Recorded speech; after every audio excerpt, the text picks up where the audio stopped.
Hi friend, அஸ்ஸலாமு அலைக்கும். நம்ம இன்றைக்கி என்ன டிஷ் பண்ண போகிறோன்னா வெஜிடேபிள் சேமியா ஆக்க போகிறோம். அதுக்கு நம்ம வெங்காயம் கட் பண்ணி வச்சுருக்கோம்.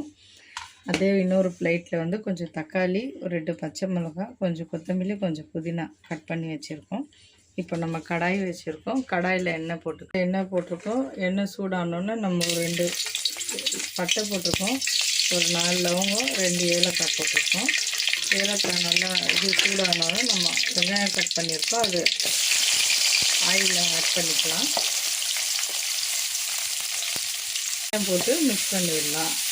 வெங்காயமில் உப்பு ஆட் பண்ணிவிட்டு கொஞ்சம் மிக்ஸ் பண்ணிடலாம். நல்லா ப்ரௌன் கலர் ஆகிடுச்சு. இந்த ஸ்டேஜில் நம்ம தக்காளி ஆட் பண்ணிக்கலாம், பச்சை மிளகாய் ஆட் பண்ணிக்கலாம்.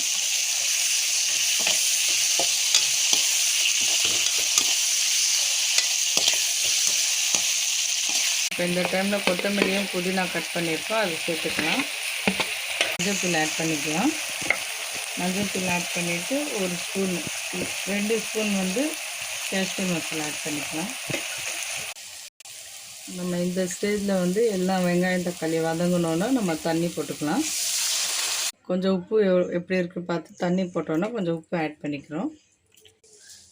இந்த மாதிரி நல்லா தண்ணி கொதிக்கிற ஸ்டேஜில் நம்ம சேமியா போட்டுக்கலாம்.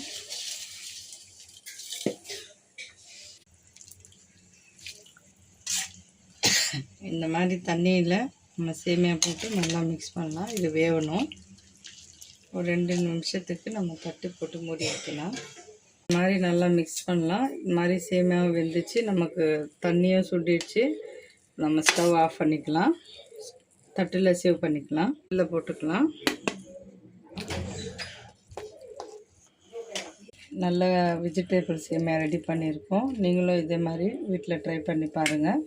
நல்ல டேஸ்ட்டாக இருக்கும். இந்த குளிருக்கு நம்ம நைட்டில் இந்த மாதிரி டிஃபனுக்கு பதிலாக இது மாதிரியும் ட்ரை பண்ணி பார்க்கலாம். நல்ல டேஸ்ட்டாக இருக்கும். லைக் பண்ணுங்கள், ஷேர் பண்ணுங்கள், சப்ஸ்கிரைப் பண்ணுங்கள். பாய் பாய்.